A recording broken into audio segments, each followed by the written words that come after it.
Aha! We have finally caught up. A Red on the Journey to the West. This time, Part 9, Legend Summarized. Yeah, I've got nothing to say here at the beginning. Let's fucking just dive in. Last time on Journey to the To the West. Our heroes lost Tripitaka Crack. to the icy machinations of an insidious weather-controlling demon. Icy machinations of an insidious weather-controlling demon. I fucking love that use of words. Yeah. But the timely arrival of an uncharacteristically unkempt Kuan Yin tipped the scales in their favor and revealed the demon's true Kuan nature Yin. as her beloved pet goldfish. A real Goldfish. thing that I swear happened. With Tripitaka rescued once more, our heroes soon found themselves in deeper danger when a powerful Dun, dun, mountain dun. demon captured all but Sun Wukong and disarmed the mighty Monkey King with Lao Tzu's diamond snare. With the help of Dun, old dun, friends dun. and older enemies, the Monkey King was able to defeat the demon, retrieve the stolen Yeah, he weapons, and was. rescue his companions so they could Yeah. once more continue their journey Journey to the west. So our heroes are trekking westward, the seasons are changing, and the frigid chill of winter has What I love most about this series, though, is because of how long Red has been doing it, you really see the growth of her drawing art skills. Like, how these are a lot more, like, crisp or whatever. Her ability to, like, show emotion on a still character's face, like, so good. So good. given way to the pleasant florals of early spring. And all things considered, I don't think I've felt this peaceful in years.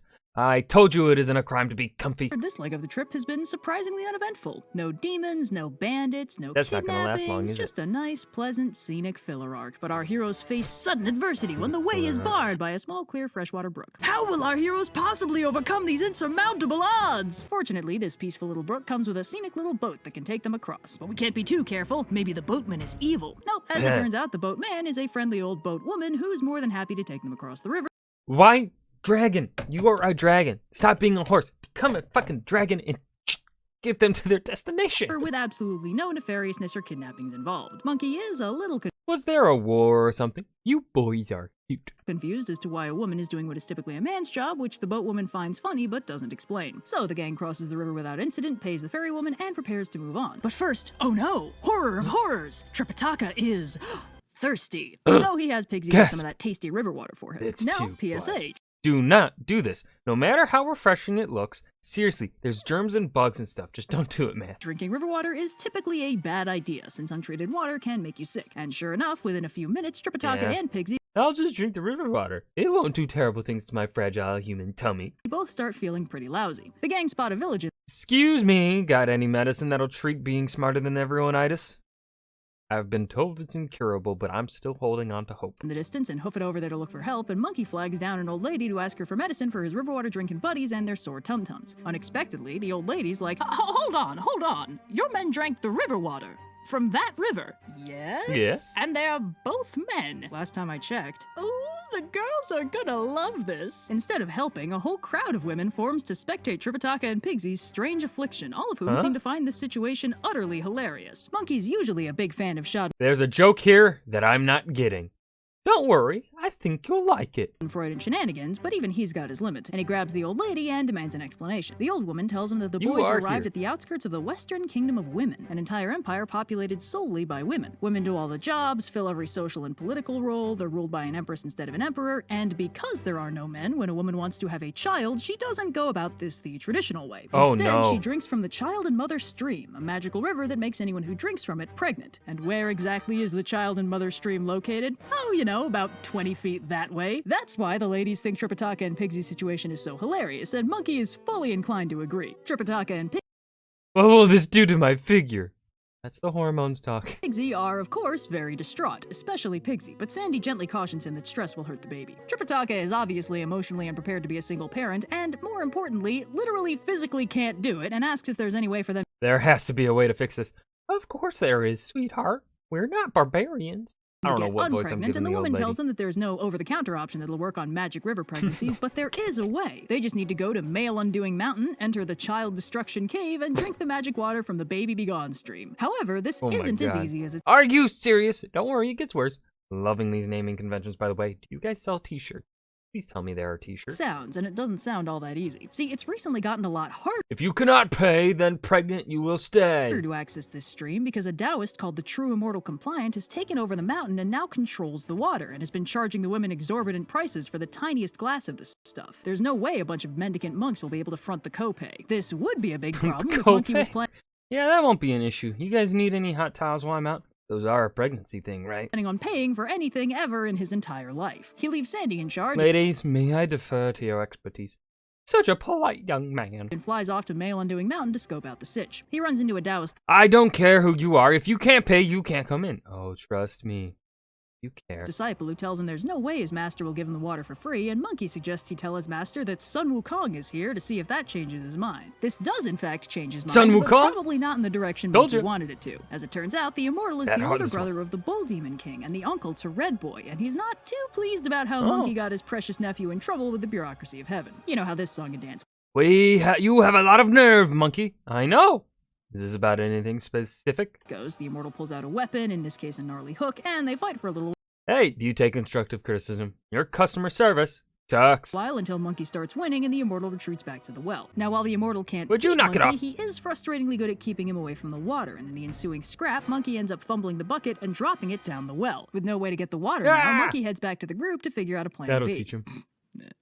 Okay. So Monkey's new plan is that he'll distract the Immortal while Sandy goes and gets the water. This plan does require leaving Tripitaka and Pigsy in the care of the old woman and her family, but she's pretty cool about it and promises not to hurt them. Monkey's like, look, no offense intended, but I kind of don't think you're capable of hurting literally any of us. And she's like, oh, is that how you think this place works? Listen, son, you're all just lucky we're all too old to be interested in men anymore. If the young ladies around here had found you, you'd be having a much harder time going anywhere. With that tasty little bit Don't know whether that's a good or a bad thing. But the cons outweigh the good.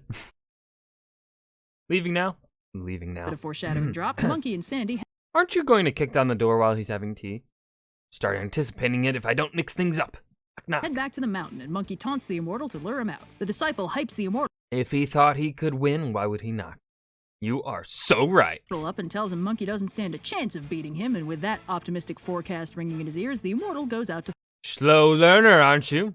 Better Taoists than you would disagree. fight. While Monkey keeps him busy, Sandy heads for the well with a brand new bucket, and when the disciple tries to block the way, Sandy breaks his arm. Oh. Hey, it was the nicer option than killing him.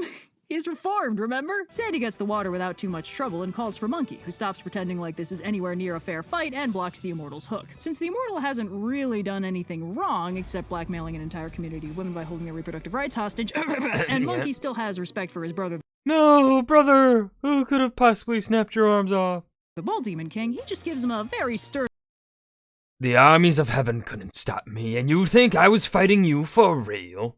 Oh, warning to stop blackmailing people for the water and turns to leave. Obviously, the Immortal's Damn. none too pleased about this and goes for a backstab, so Monkey sweeps the leg, grabs his Nope. hook, and snaps it in half. Oh. Thoroughly cowed, the Immortal Nice. gives up, and Monkey and Sandy head back. Tripitaka and Pigsy drink the water, and one very alarming bowel movement later, are declared fully pregnancy-free. They leave the rest of the water with the old lady who helped them, who says this precious commodity will help cover the cost of her funeral. And with that delightful business sorted out, our heroes are all set to continue their journey to the west. Though I can't imagine Tripitaka is too happy with the concept of riding a horse right now. Sandy cautions them to take it easy since new mothers are very delicate, officially confirming his status as the funniest person alive. So the gang continues westward and eventually reach a massive city, evidently the capital of the Kingdom of Women. Tripitaka tells the gang to be on their best behavior and to control remember, we are guests and... Why would you single me out?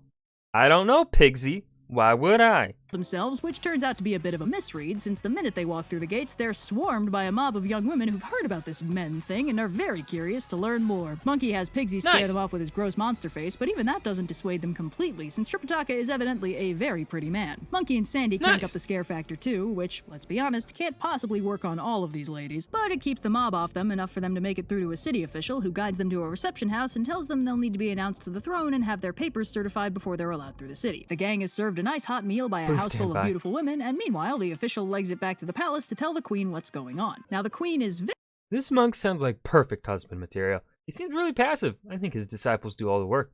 So it won't be an adjustment for her. Very happy to hear about these visitors in her fine city because she happens to know that Tripitaka is basically blood brothers with the Tang Emperor, and if she wants to consolidate her power and guarantee the continuation of her family line, she can do that very effectively by marrying Tripitaka. The official tells her that he is very pretty, but I think he and his crew are on some epic quest. Well, I'm sure the crew will get one fine without him. while Tripitaka is indeed a legit snack, his 3 disciples are a lot more Oh, he's a spicy. goddamn The queen snack, doesn't mind huh? letting the disciples continue their journey westward, but their oh-so-juicy master will be staying with her. While the queen gets a matchmaker on the horn, the official heads back to give Tripitaka the good news. Speaking of whom, Tripitaka and the gang are enjoying their meal when they hear that the Grand Preceptor wants a word with them, which has Tripitaka a little confused until Monkey nonchalantly says the queen probably wants to marry him. Tripitaka unsurprisingly panics, but Monkey tells him that if marriage is on the table, Tripitaka should say yes and then let Monkey handle everything. Sure enough, the Preceptor heads in with the I receive, hand in marriage, you receive kingdom, wealth, dowry, life of luxury, disciples continue your quest, spectacular I mean, Tripitaka, if you don't want it, I'll take it. I am desperate.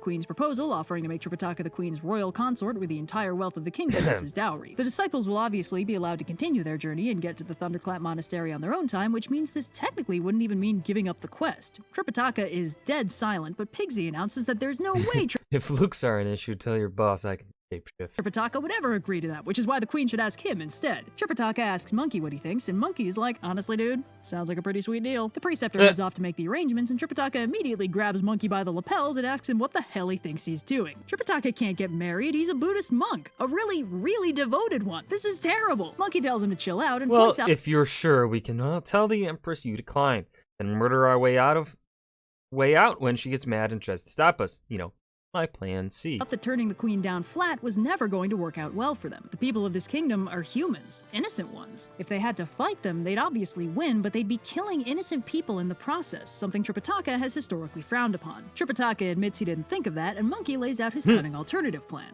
a husband heist. They're gonna go through with the wedding, throw a huge banquet, get all their paperwork Step 1, wedding, paperwork. Step 2, head to edge of city. Step 3, Monkey uses his super magic powers to freeze everyone and save the day for everyone.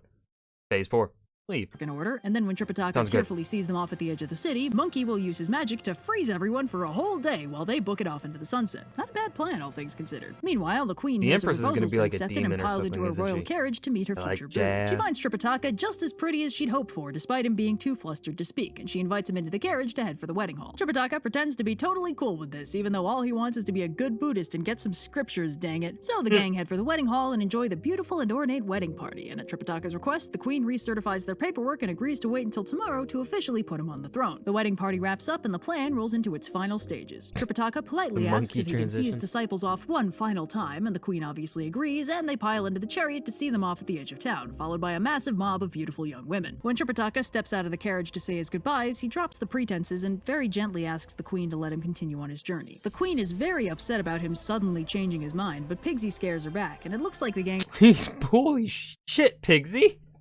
is going to manage to leave without anything worse than a broken heart, until a girl sprints out of the crowd, He just hasn't tried the right woman yet. tells Tripitaka he should try boning her instead, Oh my grabs God. him, and vanishes in a cyclone. Finally, a demon showed up! I was starting to get worried! Monkey freaks out and blasts off to look for Tripitaka, which has the unexpected side effect of giving the queen closure, since she didn't realize these monks could, like, fly and stuff. Her officials Yeah. conclude that Tripitaka Clearly they were super Buddhist. Clearly, your majesty.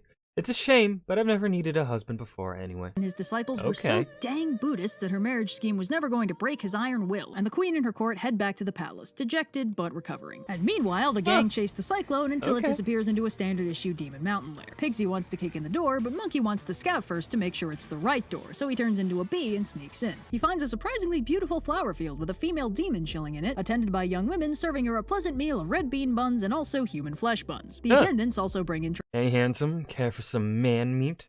Maybe show a little more clavicle, too. Tripitaka, and the demoness pleasantly offers him a bun. Tripitaka is very aware that this situation is a lot more dangerous than his last unwilling marriage, so he plays it safe and politely I'm turns down the vegetarian. human bun on the grounds that he's vegetarian, butt but sure is. accepts the red bean bun and makes polite conversation while he waits for the gang to come rescue him. The demoness makes some very And what else can that mouth do? Recite sutras? inappropriate jokes that Tripitaka is too much of a soft boy to get, but Monkey is infuriated Killing him would be less painful to watch. Infuriated by her lascivious puns and attacks. The attendants bundle Tripitaka away while the demoness whips out a trident and clashes with Monkey. The battle ends up taking them straight out the door and down the mountain, at which point Sandy and Pigsy both join in, which unexpectedly does not help, as the demoness whips out 2 more tridents and boasts that while Monkey might not recognize her, the Buddha himself knows and fears her. With that, she jumps into the air and stabs down with something Monkey can't quite make out because he's a little too distracted by the horrible blinding pain. With Monkey incapacitated, the fight turns very quickly, and the gang books it while the demoness heads back into the mountain for the night. Monkey has no Out of curiosity, how would you compare this pain to childbirth? On a scale from 1 to drinking molten copper while crushed under a mountain for 500 years? Solid 8. idea what she hit him with that could have actually hurt him because his skull turned indestructible about 3 immortalities ago, but whatever it was, he's in no position to fight. So they rest for the night and hope they can figure something out in the morning. Meanwhile, the demoness sets her sights on seducing Tripitaka, which, as previously established, is a losing battle even in ideal circumstances. Tripitaka politely If I were looking for a relationship, I'd have stayed with that lovely empress. but firmly turns her down for hours before she snaps and has her minions tie him up and get him out of her sight. The next morning, Monkey's feeling way better, so he sneaks into the cave. Looks like you had a wild night, lover boy.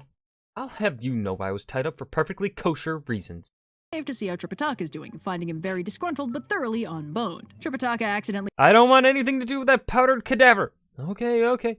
Time for some refreshing morning murder. He wakes up the demoness by loudly declaring that Monkey needs to rescue him right this minute because he's totally uninterested in boning anyone and the only thing he cares about is getting those scriptures. That means it's Poor about 5 demon. o'clock, so Just Monkey wants to zips out of bone. the cave and Pigsy smashes the door in. They fight for a while Pigsy. before the demoness whacks Pigsy in the face with that mysterious weapon and puts him out of commission. She heads back inside to stew while Monkey and Sandy try to figure out their next move. They're not having that much luck fighting the demon because they're really not even sure what she is. But luckily, Monkey spots an unassuming old lady nearby who's positively radiant with auspicious light and realizes Kuan Yin must have gotten impatient and come by to see what the holdup was. Kuan Yin reveals herself and explains that the demoness is actually a scorpion. The tridents she uses are her claws, and the mysterious weapon that keeps taking them out is her stinger tail, loaded with a seriously potent poison. She used to listen in on Buddha's lectures until one day she got snippy, stung his hand, and ran, hence why even the Buddha fears her. Kuan Yin also says she can't You're gonna want to get Star-Lord Mao down here. Why him specifically? It's better if I don't tell you. help them directly, but she knows who can, and points Monkey in the direction of Star-Lord Mao, the spirit of one of the 28 lunar mansions corresponding to the Pleiades. Kuan Yin pieces out, and Monkey zips up to heaven to track down Star-Lord Mao, bouncing around a bit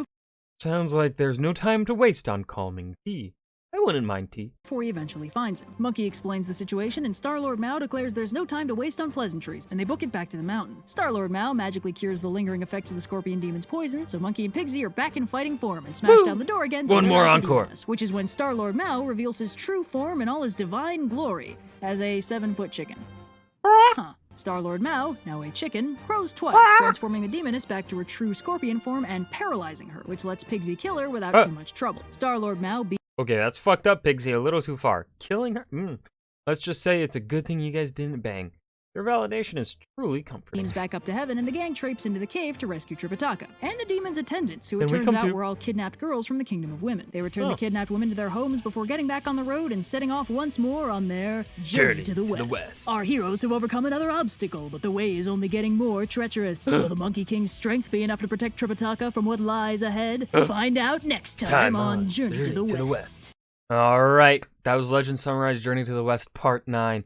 I hope you guys enjoyed. We have finally caught up to them. And I will see you guys in the next video. Peace.